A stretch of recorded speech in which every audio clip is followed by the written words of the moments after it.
Shalom Shalom. Happy Sunday. Selamat hari Minggu 25 April 2021. Kembali jumpa bersama saya Pendeta Caleb Hofer Bintor dalam anugerahnya.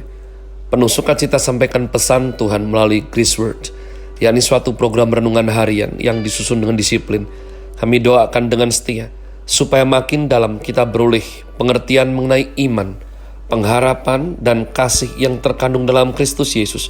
Sungguh merupakan kerinduan saya bagi saudara sekalian, agar supaya kasih dan kuasa firman Tuhan setiap hari tiada pernah berhenti menjamah hati kita, menggarap pola pikir, dan paling utama adalah kehidupan kita boleh sungguh berubah menuju Christ likeness. Masih dalam season summer dengan tema guide Grace Word, hari ini saya berikan judul Assassin bagian yang ke-10. Assassin bagian yang ke-10. Saya ingatkan, penggunaan tajuk assassin ini dikarenakan saudaraku mudah diingat, dan memang inilah suatu pembunuhan yang dianggap mementingkan diri sendiri. Sebab ego ini merasa keadaan akan lebih bagus jika orang tersebut tidak ada. Maka ini sesuatu yang jahat sekali umat Tuhan. Jadi jangan sampai anak-anak kita ini terdidik salah kaprah dan merasa bahwa assassin itu adalah sesuatu yang keren, dikarenakan daripada film-film atau tayangan-tayangan yang ada di sekeliling kita. Mari sekali lagi kita buka dengan cepat umat Tuhan, Matius pasal 27 ayat yang 1 dan 2. Matius 27 ayat 1 dan 2. Ketika hari mulai siang, semua imam kepala dan tua-tua bangsa Yahudi berkumpul dan mengambil keputusan untuk membunuh Yesus. Mereka membelenggu dia, lalu membawanya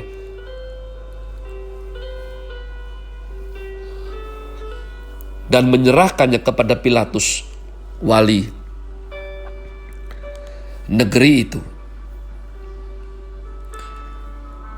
Membunuh berarti tidak lagi menghargai arti kehidupan itu sendiri. Membunuh berarti menghina nilai hidup manusia. Membunuh berarti tidak menghormati, tidak memandang wajah penciptanya. Dia ambil keputusan secara sepihak bahwa kematian orang tertentu merupakan keberuntungan apapun bentuknya bagi dirinya sendiri. Kita harus belajar menghargai hidup manusia, sebab manusia dicipta menurut peta teladan Allah. Agama-agama lain juga mengajarkan untuk jangan membunuh, tetapi mereka tidak mengerti batasannya, sehingga ada agama yang memperluas hukum ini sampai tidak boleh membunuh nyamuk sekalipun.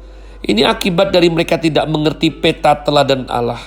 Ini bedanya kitab suci dengan ajaran agama keyakinan yang lain.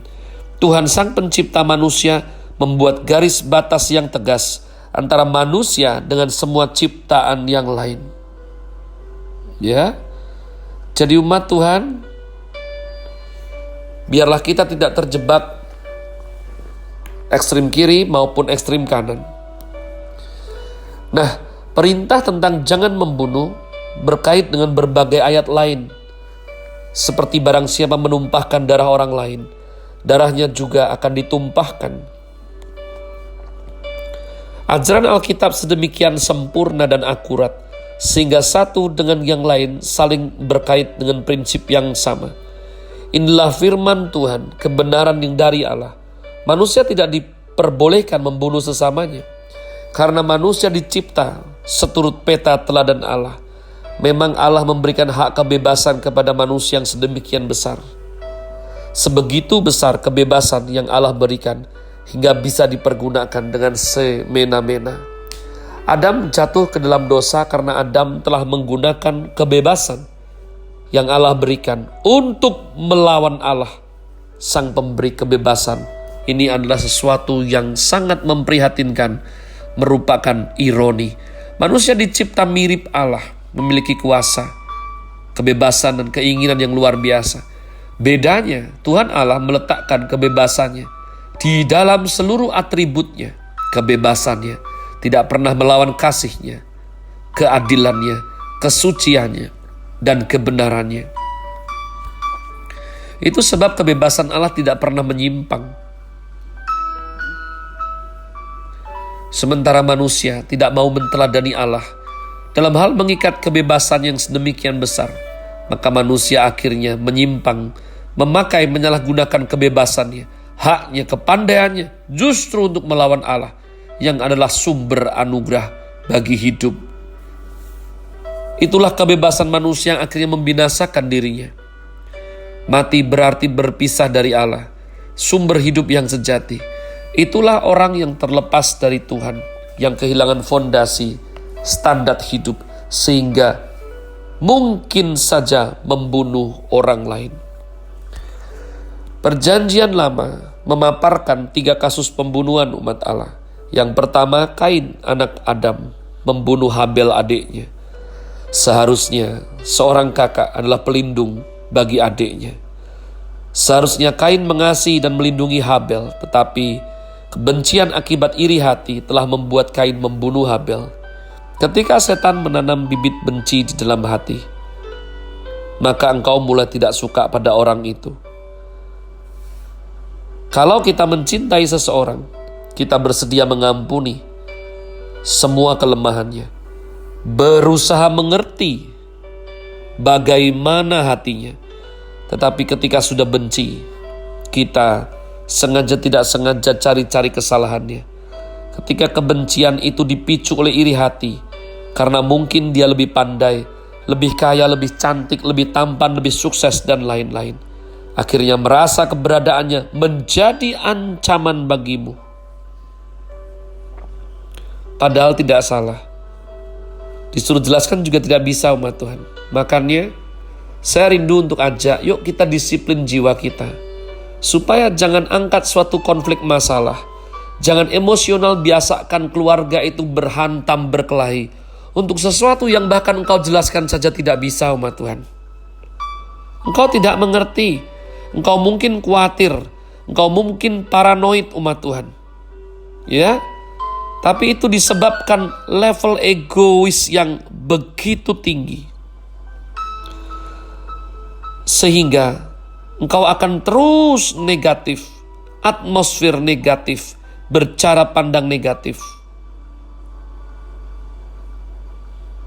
Keberadaannya jadi ancaman.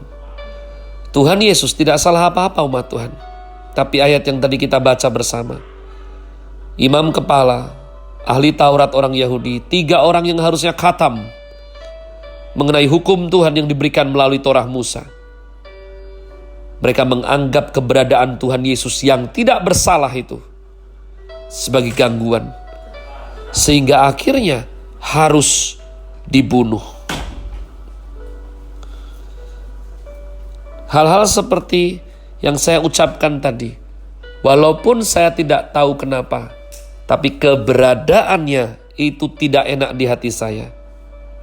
Nah ini umat Tuhan, hal-hal seperti ini bisa berbuahkan pembunuhan. Karena manusia ingin mengenyahkan dia. Kebencian membuat manusia tidak bisa lagi melihat manusia dari sudut pandang Tuhan. Kalau kita melihat manusia menurut kacamata Tuhan, maka kita akan segera tahu bahwa setiap manusia adalah ciptaan Tuhan no matter what, yang membutuhkan Injil, kasih, dan kebenaran. Lalu dari situ kita mulai belajar bagaimana untuk melayaninya. Kita tidak boleh hanya pentingkan diri sendiri. Orang yang sibuk mementingkan diri tidak mungkin bisa melayani Tuhan dengan baik. Seperti Kain melihat Habel, bukan sebagai adik umat Tuhan, tapi sebagai musuh dan ancaman bagi dia. Sekalipun Habel tidak bersalah apapun kepadanya, Kain membenci Habel. Habel hanya taat menjalankan kehendak Allah. Karena Habel peka akan firman Tuhan, mengerti korban penebusan, bahwa tanpa penumpahan darah tidak ada penebusan. Apa yang di benak Kain? Semua sudah terjadi. Kenapa bunuh Habel? Apa yang diinginkan oleh Kain? Apakah Kain ingin bahwa Habel juga persembahannya tidak diterima? Habel mengerti bahwa penebusan, korban tebusan itu butuh darah yang dicurahkan. Kalau adik mengerti, bagaimana kakak tidak mengerti? Maka kakak itu meremehkan. Dia kurang dengar-dengaran. Mungkin pada waktu Oma Hawa, Opa Adam itu mengajarkan. Ketika mereka berbicara, Kain menganggap remeh hal tersebut, umat Tuhan. Sedangkan Habel sebaliknya, dia dengar dengan baik. Habel harusnya adalah adik bagi Kain. Kakak harusnya melindungi, mengayomi, dan mengasihi adiknya. Tapi sebab Kain dipenuhi dengan akar pahit, Kain ditanam benih iblis, sehingga dia melihat adik kandungnya sebagai musuh. Pelajaran kedua adalah pembunuhan oleh Ahab, Raja Israel. Saya akan teruskan 2 hari ke depan, umat Tuhan, karena rupa-rupanya waktunya sudah tidak cukup lagi. Saya berdoa supaya engkau mendapatkan sesuatu, mempelajari sesuatu dari pembunuhan pertama. Saudaraku, di waktu yang luang, luangkanlah waktumu, selidiki, ya, CSI. Selidiki kenapa, apa yang terjadi, perasaan apa yang terlibat, dengan tujuan apa, sehingga pembunuhan manusia pertama di muka bumi ini terjadi, yakni kasus Kain membunuh adik kandungnya sendiri, Habel. Sekali lagi happy Sunday, Tuhan Yesus memberkati saudara sekalian. Sola Grazie.